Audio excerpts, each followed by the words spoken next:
Hi every one. അപ്പോൾ ഇന്നത്തെ video എന്ന് പറയുന്നത് റീസെൻ്റ്ലി എൻ്റെ അച്ഛനും അച്ഛമ്മയും മാൽദീവ്സ് വിസിറ്റ് ചെയ്തിട്ടുണ്ടായിരുന്നു. അപ്പോൾ അതിൻ്റെ വിശേഷങ്ങളാണ്. അങ്ങനെ അവർ മാൽദീവ്സിലെത്തിയതിന് ശേഷം നെക്സ്റ്റ് ഡേ ഹുലുമാലേക്ക് പോകാൻ വേണ്ടിയിട്ട് ഇരിക്കുകയാണ്. ഇവിടുന്ന് ടിക്കറ്റ് എടുത്തിട്ട് വേണം ഡബിൾ ഡെക്കർ ബസ്സിൽ പോകാൻ വേണ്ടിയിട്ട്. അങ്ങനെ അച്ഛനും അച്ഛമ്മയും കാഴ്ചകളൊക്കെ ആസ്വദിച്ച് തുടങ്ങി.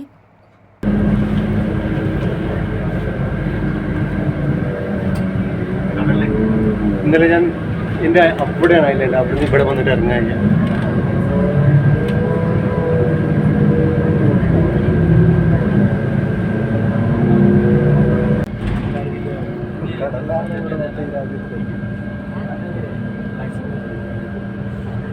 അങ്ങനെ അവർ ഫസ്റ്റായിട്ട് കണ്ടത് ഇവിടുത്തെ സെൻട്രൽ പാർക്കാണ്.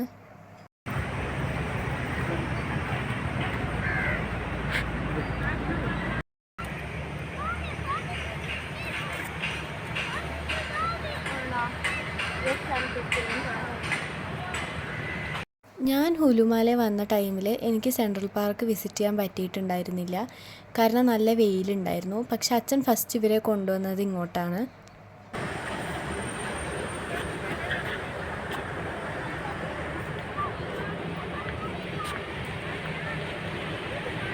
അങ്ങനെ കുറച്ച് നേരം സെൻട്രൽ പാർക്കൊക്കെ കണ്ടതിന് ശേഷം അവർ പോയത് നേരെ ബീച്ചിലോട്ടാണ്. പിന്നെ അവർ നേരെ പോയത് ഈ കാണുന്ന ഒരു പാലത്തിൻ്റെ മേലേക്കാണ്. ഇവിടുന്ന് നല്ല വ്യൂ ആണ്, നല്ല കാറ്റൊക്കെ അടിക്കും, നല്ല സ്പോട്ടാണിത്. പിന്നെ അച്ഛന് കാലുകൊണ്ട് അത്ര വയ്യാത്തതുകൊണ്ട് പെട്ടെന്ന് തന്നെ ടാക്സി പിടിച്ച് റൂമിലോട്ട് പോവുകയാണ് ചെയ്തത്. പിന്നെ വീണ്ടും ഈവനിങ് ആയപ്പോഴാണ് ഇറങ്ങിയത്. മാലേ സിറ്റിയിൽ ഓരോരോ സ്ഥലങ്ങൾ ഇങ്ങനെ കാണുകയാണ്. പിന്നെ അന്നത്തെ ദിവസം ഒന്നും കണ്ടിട്ടുണ്ടായിരുന്നില്ല. നൈറ്റ് കഴിക്കാനൊക്കെ പോയി കഴിച്ച് കഴിഞ്ഞിട്ട് നെക്സ്റ്റ് ഡേ ആണ് കറങ്ങാൻ പോയത്. അങ്ങനെ നെക്സ്റ്റ് ഐലൻഡിലേക്ക് പോകാൻ നിൽക്കുമ്പോഴാണ് ബീച്ച് സൈഡിലേക്ക് ഒന്നും കൂടെ പോയത്. അപ്പോൾ അവിടെ കുറച്ച് പേര് ഫിഷിംഗ് ഒക്കെ ചെയ്യണത് ഇങ്ങനെ നോക്കി നിൽക്കുകയാണ് അവർ. അങ്ങനെ അവർ പോകാൻ പോണത് വില്ലിംഗ്ലി ഐലൻഡിലോട്ടാണ്. അങ്ങോട്ട് പോകാനുള്ള ബോട്ടാണിത്. വില്ലിംഗ്ലി ഐലൻഡ് എന്ന് പറയുന്നത് മാലയിൽ നിന്ന് ഒരു 5 മിനിറ്റ് ദൂരം മാത്രമേ ഉള്ളൂ.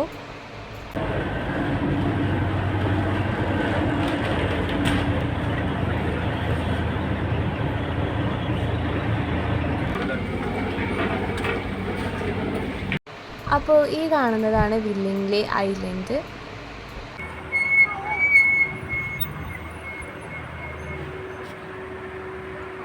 വില്ലിമാല ലോക്കൽ മാർക്കറ്റ്. ഞാൻ ഇവിടെ ആദ്യമായിട്ടാണ്.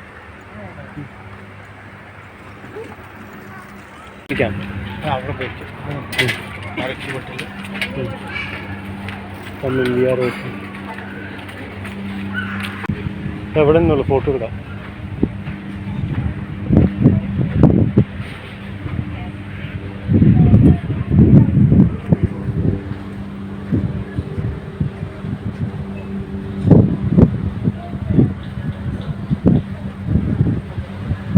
ഒരു ഐലൻഡ് ലൈഫ് എങ്ങനെ ആയിരിക്കും എന്ന് എക്സ്പ്ലോർ ചെയ്യാൻ വേണ്ടിയിട്ടായിരുന്നു ഇവരെ ഇങ്ങോട്ട് അച്ഛൻ കൊണ്ടുവന്നിട്ടുണ്ടായിരുന്നേ. ഇവിടുത്തെ ബീച്ച് സൈഡ് ഭയങ്കര ബ്യൂട്ടിഫുള്ളാണ്. പിന്നെ ഇവിടുന്ന് ഓപ്പോസിറ്റ് നോക്കിക്കഴിഞ്ഞാൽ മാലേ കാണും. ഇന്ത്യ ഒരു ബ്രിഡ്ജ് ഉണ്ടാക്കിക്കൊണ്ടിരിക്കുകയാണ്. അതിൻ്റെ വർക്കൊക്കെ കഴിഞ്ഞാൽ ഇവിടുന്ന് മാലയിലോട്ട് ബ്രിഡ്ജിലൂടെ പോകാൻ സാധിക്കുന്നതാണ്. അതുകൊണ്ട് ഒരു ഏരുമാടം കണ്ടോ? ഏരുമാടം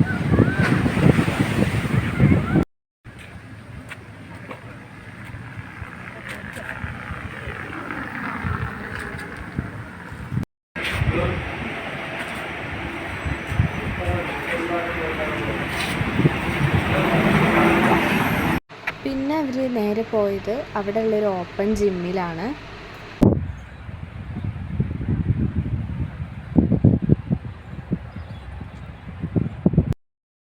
പിന്നെ ഈവനിങ് പോയത് അവിടുത്തെ ബീച്ച് സൈഡിലോട്ടാണ്. അങ്ങനെ അച്ഛമ്മയും അച്ഛനും വെള്ളത്തിലൊക്കെ ഇറങ്ങി നീന്തുന്നുണ്ടായിരുന്നു. ഇത് അവർ ശരിക്കും നല്ല രീതിക്ക് തന്നെ എൻജോയ് ചെയ്യുന്നുണ്ടായിരുന്നു. പിറ്റേ ദിവസം മോർണിംഗ് നേരെ പോയത് ഫിഷ് മാർക്കറ്റിലാണ്. ഇവിടെ ആണെങ്കിൽ കുറേ വെറൈറ്റീസ് ഓഫ് ഫിഷസ് ഉണ്ട്. ഫിഷ് ക്ലീനിങ് ആൻഡ് പ്രോസസ്സിംഗ് ഒക്കെ നല്ല വൃത്തിക്ക് ഇവിടെ വന്നു കഴിഞ്ഞാൽ കാണാനായിട്ട് പറ്റും.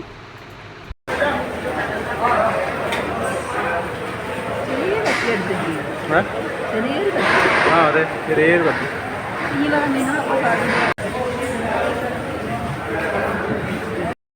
പിന്നെ പോയത് സുൽത്താൻ പാർക്കിലോട്ടായിരുന്നു. പക്ഷേ ഇവിടെ റിനോവേഷൻ നടക്കണോണ്ട് ഉള്ളിലോട്ട് പോകാൻ പറ്റിയിട്ടുണ്ടായിരുന്നില്ല. ഞാനിവിടെ വിസിറ്റ് ചെയ്ത ടൈമിൽ എനിക്ക് പോകാൻ പറ്റിയിട്ടുണ്ടായിരുന്നു. പിന്നെ ഈവനിങ് ആയപ്പോൾ വീണ്ടും പോയത് ആർട്ടിഫിഷ്യൽ ബീച്ചിലോട്ടാണ്.